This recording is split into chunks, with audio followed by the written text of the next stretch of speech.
vocês estão entrando no curso médico agora, eu acho interessante a gente ver onde é que a gente se situa dentro desse contexto, dentro desta profissão que foi uma das primeiras a surgirem na história da humanidade, né? Então, aqui a gente tem, por exemplo, ali a imagem do xamã,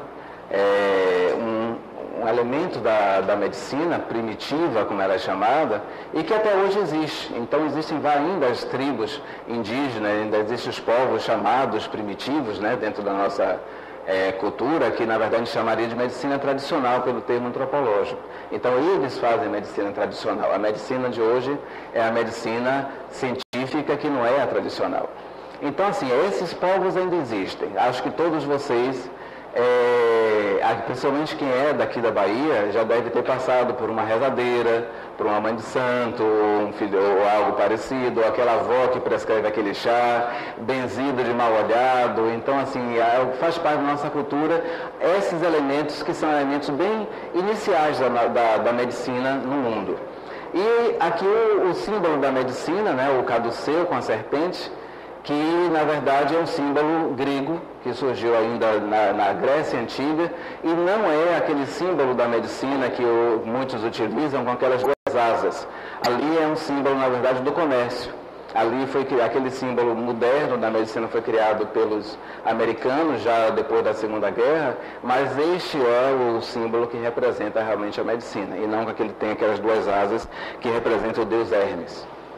Bom, dentro do desenvolvimento da medicina, a gente poderia então identificar algumas fases que são fases que marcam, digamos, academicamente a história da medicina. Teria a fase primitiva ou teológica, que é esta que envolve os xamãs, os pajés, os deuses.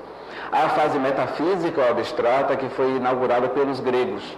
Então, os gregos foram os pais da medicina moderna, no sentido de que eles pararam de acreditar na divindade provocando a doença ou a saúde para cogitar, né, a respeito de um processo que leva o indivíduo a adoecer. Então começou aí a percepção científica da medicina. E depois a fase chamada positivista, que é essa fase científica propriamente dita, que só veio surgir lá depois do período barroco, que a gente vai ver adiante. Bom, dentro dessa questão da medicina, a medicina é uma profissão que envolve basicamente relações. Eu sempre começo a nossa palestra com essa frase que eu acho bastante interessante. Ninguém muda ninguém muda sozinho, nós mudamos nos encontros. Isso envolve um grande papel do médico, o encontro dele com seu paciente, o encontro dele com a família, o paciente com o médico, vai ocorrendo um processo de transformação, que a gente sempre espera que seja positivo.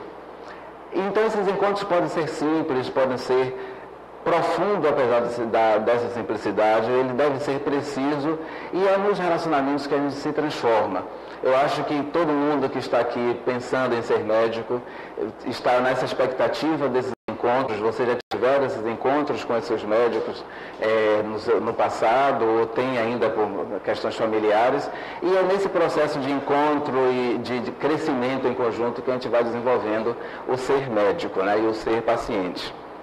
Bom, então voltando para essas fases chamadas primitivas, né? Então quem é que cuida da doença?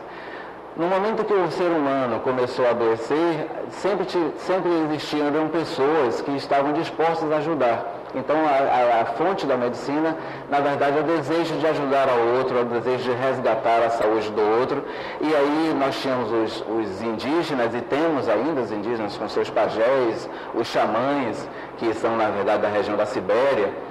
E esses povos chamados, né, de povos primitivos, sempre teve alguém que se interessou em cuidar do outro. Então esses xamãs, os feiticeiros, os pajés, eles sempre foram sacerdotes, geralmente aquele indivíduo com maior conhecimento dentro de uma cultura, com maior nível de experiência, e eram capazes de poder aconselhar e poder guiar o outro através de um processo de saúde.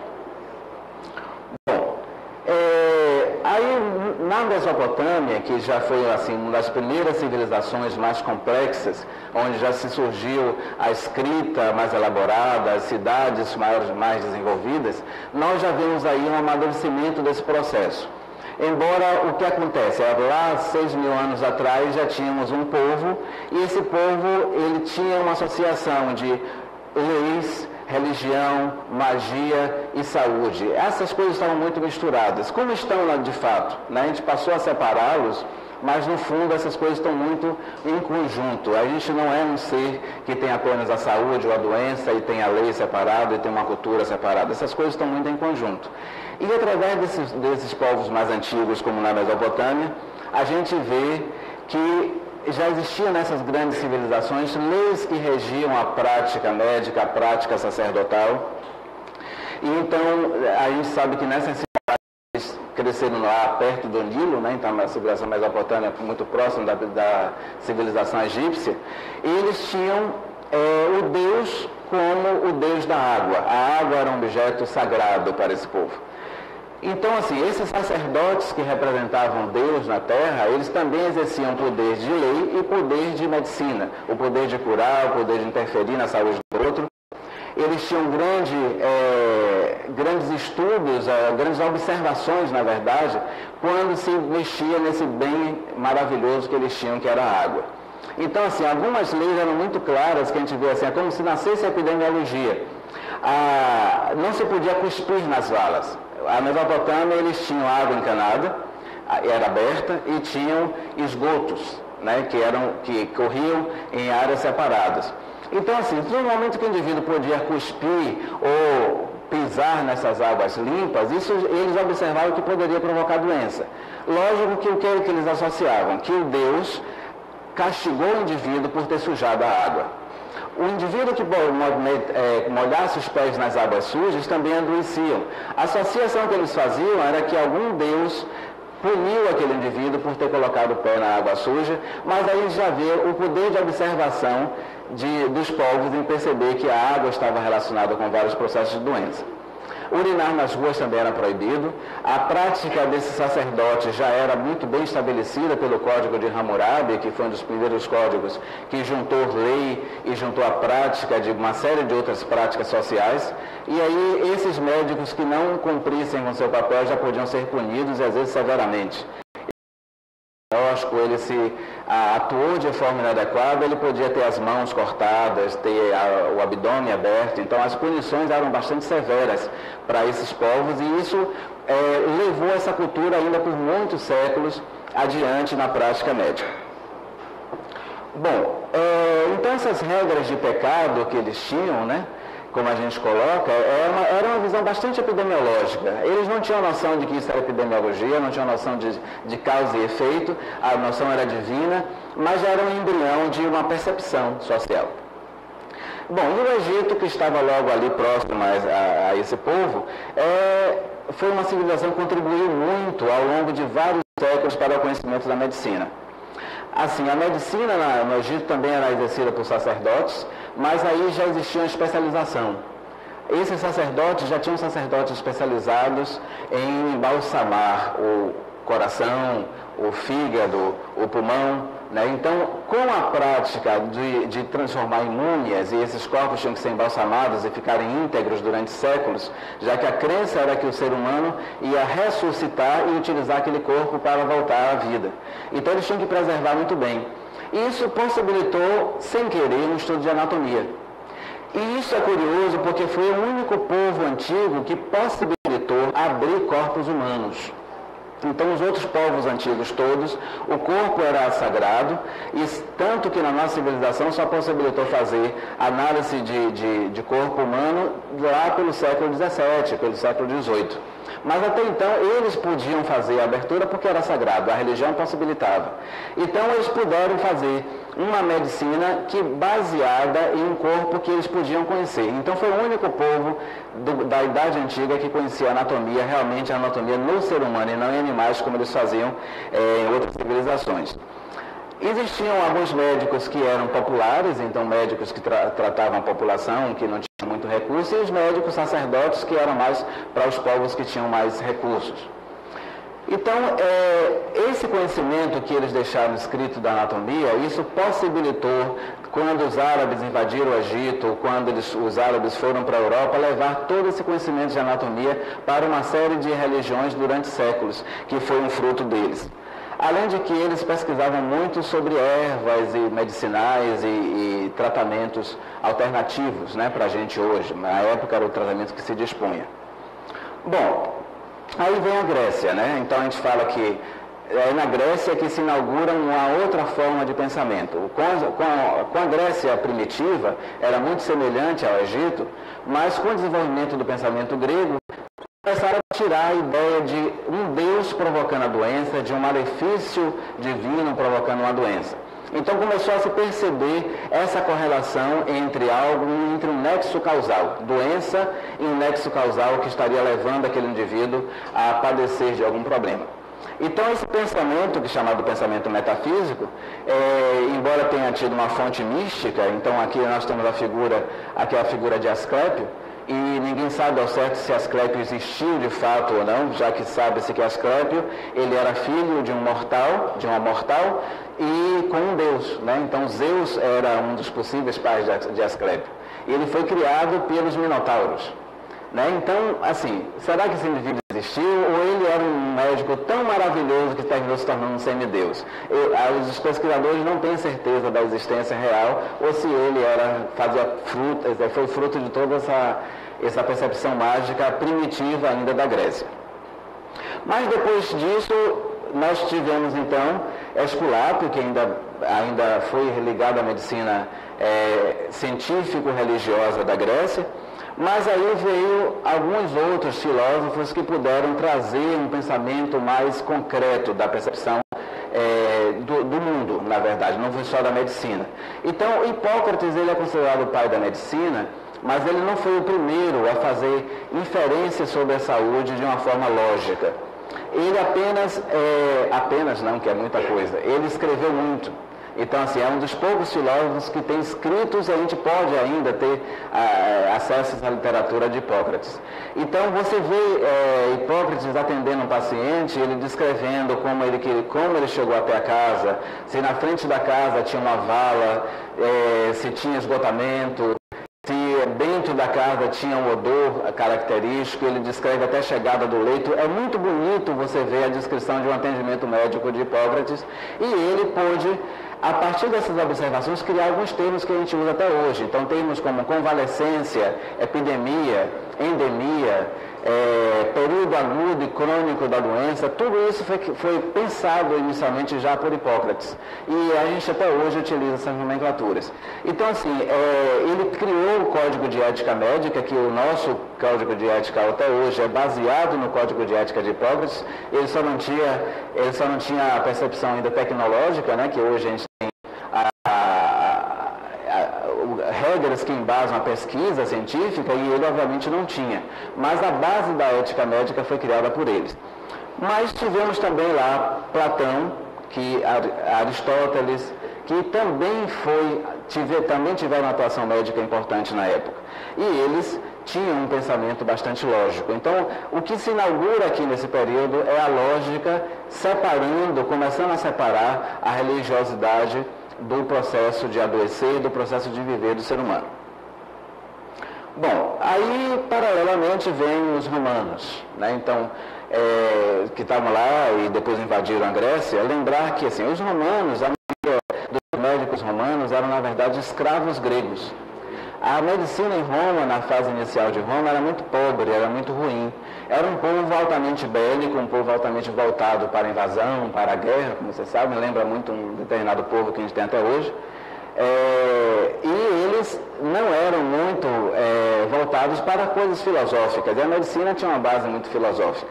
Então, quando eles invadiram a Grécia, eles transformaram os gregos em escravos, e muitos desses médicos que se tornaram os primeiros médicos de Roma.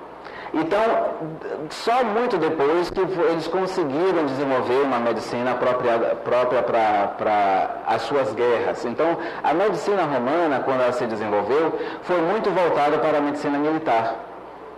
Eles precisavam ter boas técnicas de recuperação dos seus soldados, já que eles viviam lutando o tempo inteiro.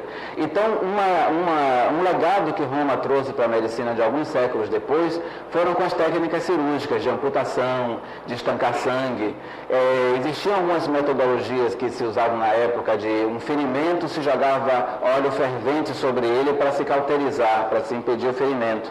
E eles viram, através de observações, eles criaram os primeiros processos observacionais, de que essa não era a melhor forma. E quem foi que viu isso? Galeno. Galeno, que também foi um outro pensador que influenciou a medicina durante muitos séculos, ele começou a ver que se ele botasse plásticos de ervas, de plantas, de flores sobre aquele ferimento, a cicatrização era mais rápida. Então talvez o primeiro estudo randomizado da história da civilização surgiu a partir dessas observações de Galeno. Então vamos dividir um grupo e observar como é que esse grupo evolui e como é que esse outro grupo evolui e ver qual é o resultado disso. Então, isso já foi fruto, logicamente, desse pensamento grego. Então, Galeno também realizou vários estudos de fisiologia animal. Ele possui uma grande influência teológica, porque Galeno, ele influenciou Roma, num período que Roma estava se tornando cristã, e ele admitia a influência religiosa na medicina. Então, o que aconteceu? Pensadores como Galeno, como Hipócrates, como Platão, influenciaram toda a medicina da Idade Média, porque eles possibilitavam que a igreja utilizasse eles como um argumento da existência da religiosidade. Então, não se admitiu durante muitos séculos que ninguém dissesse algo contra o que Galeno ou Hipócrates havia escrito. Tem um filme interessante que vocês já devem ter visto, O Nome da Rosa, quem não assistiu é muito interessante, ou tem um livro também, em que tem um momento que a igreja diz: ninguém pode discutir o que já foi escrito antes. Então, assim, durante toda a Idade Média, só podia se cogitar sobre o que já foi escrito, não se pesquisava, não se podia mudar, aquilo era imutável. E por que Galeno era imutável? Galeno era um religioso. Então não se pode não se poderia deixar a possibilidade de alguém vir e desfazer de toda aquela estrutura que já estava comprovada, entre aspas, daquela realidade religiosa. Eu não sou contra a religião, gente, eu vou falar algumas coisas como um advogado do diabo, na verdade. Então não é que eu sou contra a religião, mas a religião muitas vezes dificultou o desenvolvimento científico em vários momentos, né? Então nada contra as religiões. Os bizantinos, que aí foi um povo também que floresceu, foi uma grande civilização, eles já voltaram um pouquinho atrás do que os gregos avançaram. Porque os bizantinos, principalmente os bizantinos, depois que eles foram invadidos pelos romanos, eles levaram uma informação cristã também lá pelo ano de 313. Foi o momento que mais floresceu as cidades, né, bizantinas. Então eles eram muito dogmáticos. E nesse pensamento dogmático, o pensamento científico não predominava. Então voltou-se a um pensamento religioso muito grande, muito influenciado pela Igreja Católica. Eles lutaram contra os chamados feiticeiros e os pensadores da química da época, né? Então os alquimistas que surgiram nessa época eram considerados como pessoas pagãs e feiticeiras, então essas atividades foram proibidas. E uma coisa que dificultou o desenvolvimento da medicina também foi a higiene, porque com o pensamento cristão muito forte, só a alma era valorizada, o corpo não podia ser valorizado. Então, se o corpo não podia ser valorizado, consequentemente ele tinha que ser desprezado. E aí veio, junto com isso, tirando o hábito de tomar banho, as roupas não eram tão importantes, e isso facilitou muito a contaminação, a proliferação de várias doenças. A higiene não era uma coisa tão importante, porque o que interessa é a alma. Só um pouco depois que foi dada importância ao corpo, quando eles saíram da região e já invadiram também as regiões do Egito e da Grécia, e aí puderam absorver um pouco mais desse pensamento científico dessas civilizações que já tinham uma história mais filosófica, mais científica, e aí puderam modificar um pouco mais. Sim, voltando aqui essa tela, ali é a imagem de um hospital bizantino. Assim, você vê que é uma grande área de um grande hospital, e nesses hospitais se abrigava até 7.000 pessoas. Agora, quando a gente fala em hospital, não é o conceito que a gente tem hoje de hospital, né? A palavra hospital vem de hospitalidade. Então, eles tinham nesses ambientes pessoas que não tinham casas, mulheres viúvas, homens desabrigados, leprosos, pessoas que viviam à margem de uma sociedade. Então, eles abrigavam todos em um lugar só, incluindo pessoas doentes. Então, tem vários relatos curiosos que a gente vê que aí já nasceu a infecção hospitalar. Né, grandes epidemias que matavam grande número de pessoas e que, obviamente, eles não tinham noção de que existiam bactérias ainda nesse período. Muito embora Hipócrates acenou com essa possibilidade lá na Grécia Antiga. Ele percebeu por o ciclo da cólera, Hipócrates descreve todo. Ele não sabia que existia bactéria, mas ele conseguiu detectar qual era o ciclo de contaminação da doença como a cólera, ou como a peste bubônica, por exemplo. Então, eles tiveram esses grandes hospitais, os cuidados médicos foram se intensificando um pouco depois. Então, tem até o Cosme Damião, que na nossa cultura tem um caruru, né? Foram médicos bizantinos e que depois eles foram expurgados da igreja porque eles contrariaram o que a igreja acreditava. Então, durante um bom período, eles não deixaram de ser santos porque eles lutaram contra os dogmas, porque eles acreditavam na doença enquanto físico e não como algo que vinha de uma religiosidade. Bom, aí vem um capítulo que pouco fala na nossa cultura, que é a expansão do povo árabe, a grande contribuição que o povo árabe teve sobre a nossa cultura e que hoje a gente fica pensando apenas nos árabes apenas como xiitas, né?